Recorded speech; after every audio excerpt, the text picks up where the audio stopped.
Yes, it certainly is a crazy old world when the youth of Australia have to rely on this Baron Trump News commentary account on X. It's a fan account of Baron Trump's, not that of the real Baron Trump, to protest against their under-16 social media ban. Quote, Australia just pulled a move no other country even dared to whisper about, says the account.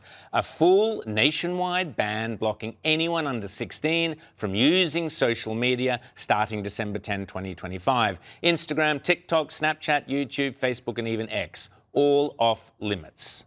Yes, this is correct, and what a shame, because now Australia's young teens won't get to go on YouTube or Twitter and be bombarded with the pearls of wisdom dripping from the mouths of all those Hollywood celebrities and rock stars telling them what to say and think. Pearls of wisdom such as this one from earlier in the year. We know what fascism looks like. It was round the corner, and it will be again.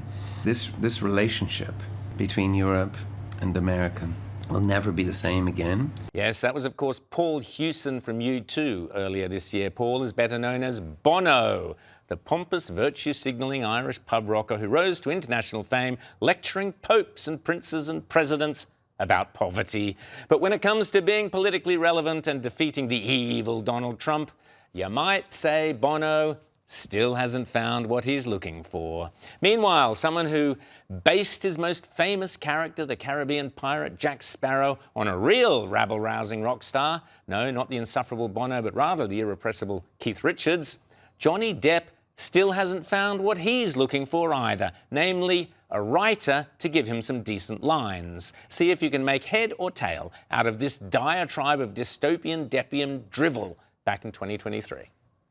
If one day they did not allow me, under no circumstances, no matter what,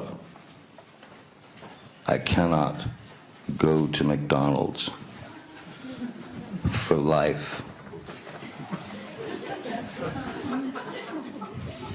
Because somewhere, if you got them all in one room, there'd be 39 angry people watching me eat a Big Mac on a loop. What? Yes, as I always say, having worked with several famous actors in the past, never let them write their own script. It never ends well. Speaking of which, spare a thought.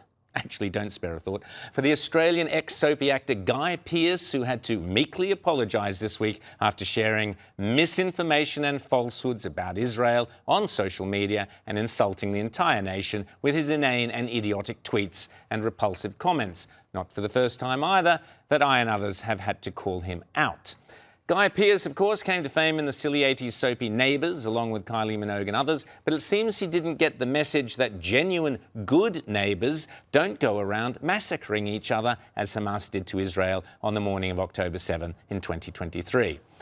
Another actor who made the fatal choice to write his own script this week was the Scottish actor Alan Cummings. Who?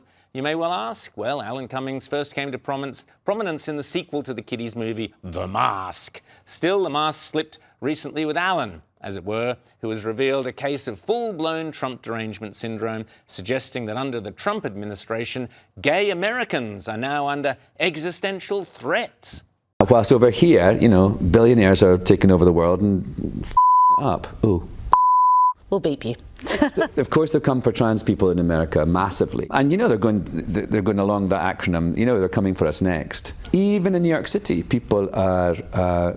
My friends are, you know, more wary about going on public transport, and it's not an abstract threat. But of course, when it comes to Trump Derangement Syndrome, most of Hollywood's has-beens have at one point or another shown themselves ultra keen to audition for the lead role. Here's just 3 of them. You may not necessarily recognise them, but apart from their Trump Derangement Syndrome, they also have casting choices in common. One became famous for playing a New York child prostitute. One became famous for playing an alien sex bomb and a New York prostitute. And the third one won an Oscar for playing a Florida prostitute who was also a serial killer. See if you can spot which was which. You know, one young person, you know, and I said, if we don't get Biden reelected, or then it was Kamala, we're going to have fascism.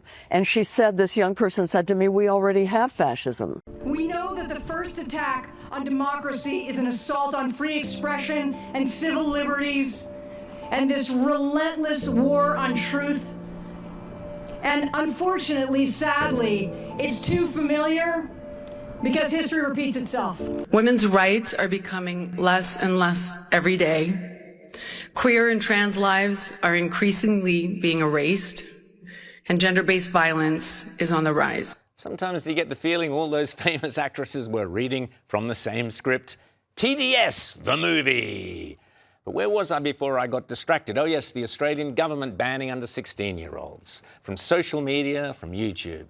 So how will the kids themselves react? Well, one lot have taken the government to the High Court, and here are some of the others.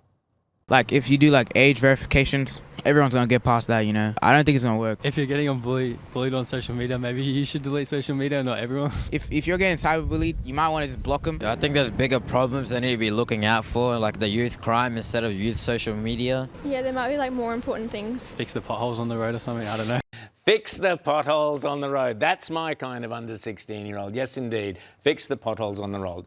Even the kids know what a mad and crazy world we live in.